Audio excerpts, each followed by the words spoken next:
Okay, so let me give you just a general idea of what's going to be on the test. So 14.5 surface area.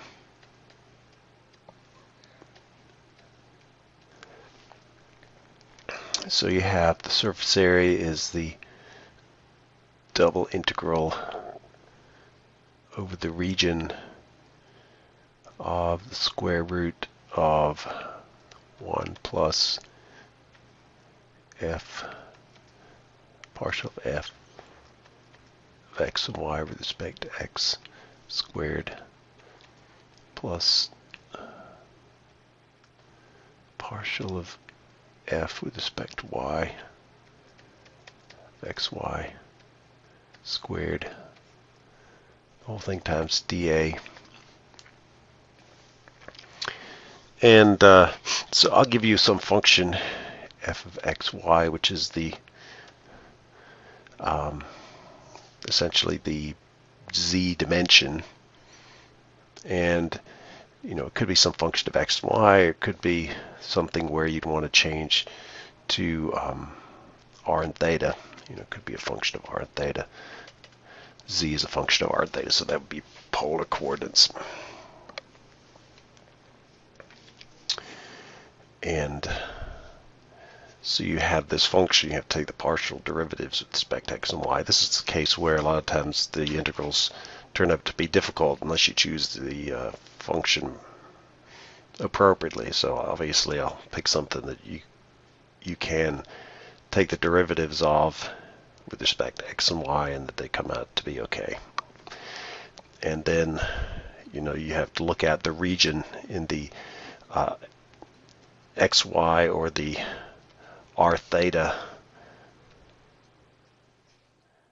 coordinate systems and figure out what the limits are. Okay, so there's a surface area problem. Then we have triple integrals.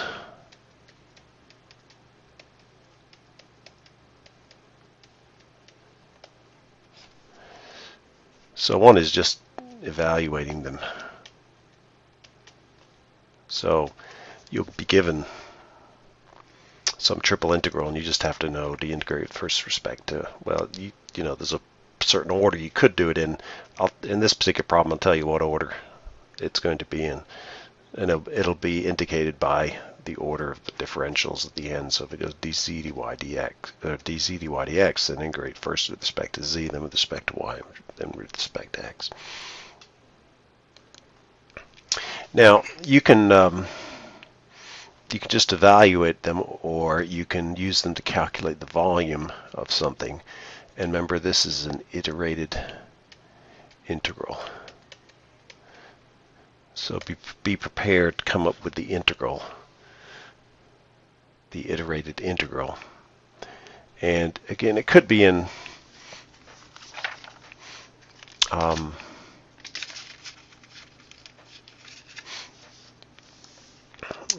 polar coordinates, or, well, let me think about that. It definitely could be in x and y z coordinates. I'm just looking through these problems and see if there are any that are done in polar coordinates. And really, when it comes to polar coordinates don't really work for triple integrals unless you're in the cylindrical or the spherical coordinate system. So not that I'm not going to do that, but that would be a separate topic. So I'm going to say do a volume iterated integral to find the volume of something that involves non-circular type situations, or even if it is circular, you can still do the integral in terms of x, y, and z. So one, I'll just give it to you. One, I'll give you a volume that you need to determine. So you can look at your homework on that one. In the vein of triple integrals, I want you to be able to convert from x, y, z to r theta z, that's cylindrical, and r theta phi, which is spherical. So that means doing the integrand as well as the limits. So that's section 4.7. These are all like 14.6. These are 14.7. Now I'm not going to do anything with Jacobians. Got enough stuff to do. So you can skip over Jacobians. And then we're going to go to vector fields.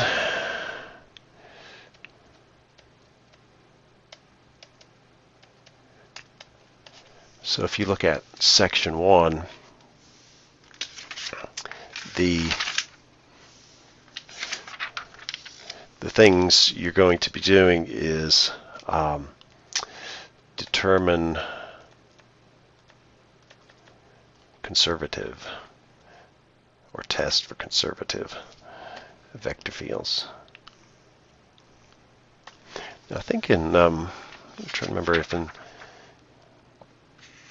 yeah, we do kind of extend this to three dimension from the planes to the space. So it's,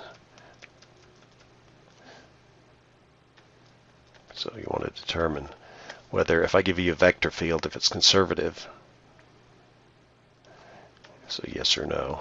How do you do that? And then also determine the potential function.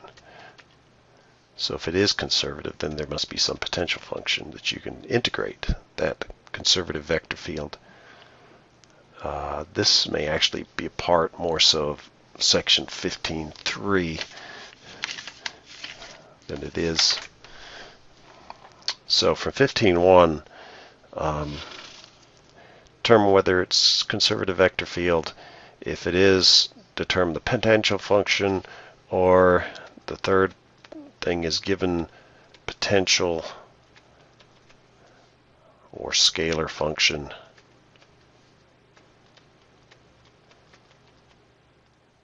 calculate vector field.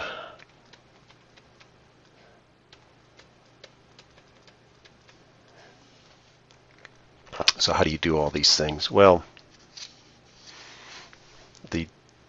for the conservative field, if you can show that the curl of the vector field is equal to the zero vector, and you can see that on page 1061. To find the potential function, you just integrate. So that's also, you can look on 1061 about that just to see what's involved. And then given the potential function, I'm trying, that last one is I'm just looking through here whether that's something that just see if that's in the, yeah, that might be section 3. But if you have a potential function, which is a scalar, to find the vector, you take the partial of the potential field with respect to x, that's your I component. If you take the potential function with respect to y, so let me just write that out.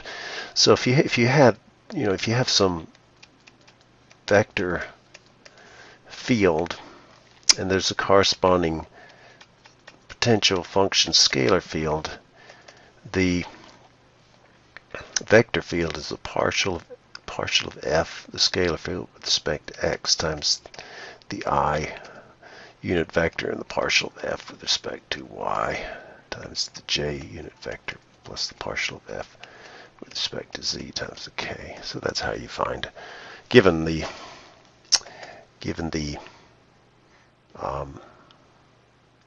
whatever this is, this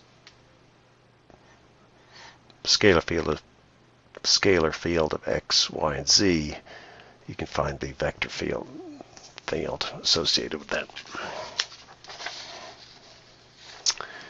Okay. Yep.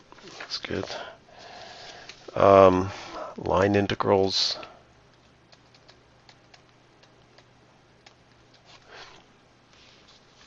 So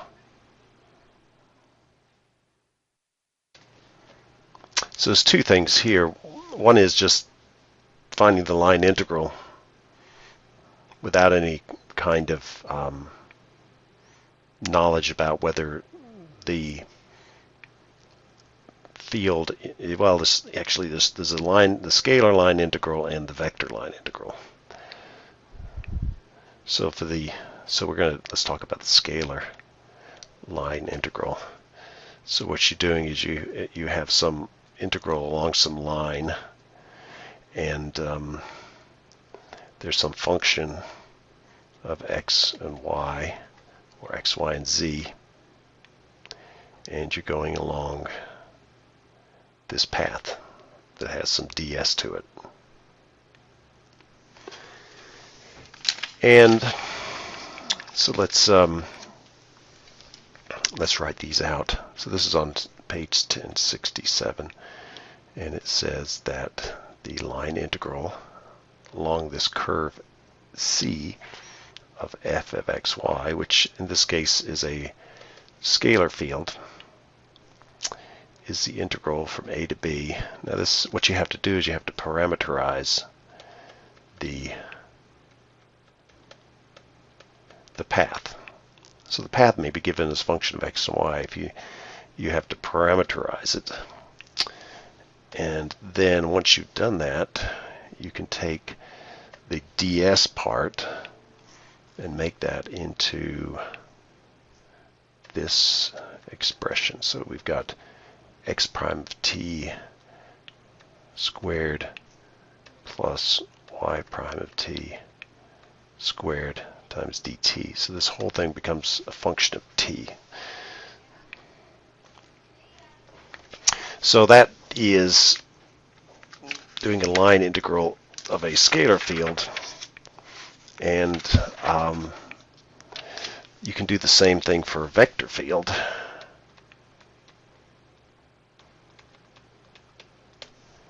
And in that case, you have an f vector dotted with the dr vector, and ultimately it comes down to integrating, again, by parameterizing the vector field.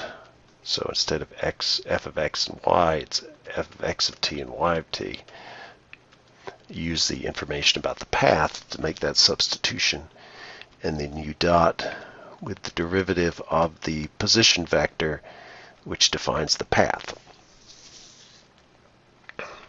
Now, so in both these cases, I don't have to know anything about whether it's conservative or not, but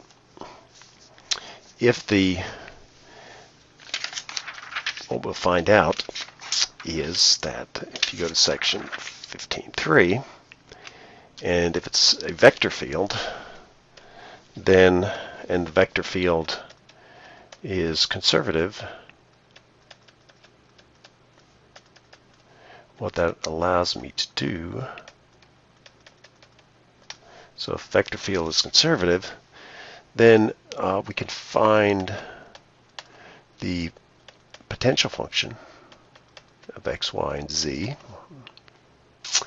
and see that the line integral, this is using the fundamental theorem of line integrals, and it says that the integral along some curve C of f dot dr is actually equal to the potential function evaluated at the initial point. And again, this has to be, I guess it doesn't have to be parameterized. It just has to, you've got, x and y coordinates, a and b, and you just have to evaluate the potential function at the initial point and at the final point, and you can find the difference in those two values, and you don't have to go through this whole integral.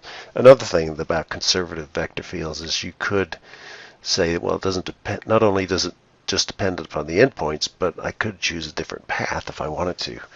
That might be easier between 2 points. So in that case, you wouldn't have to find the potential field, but you would have to find possibly a different path, which has an easier solution. So those are the kinds of things that are on the test. We're not going to have Green's theorem. I had enough problems just covering that. I've got 8 problems, so I think that's plenty for one test.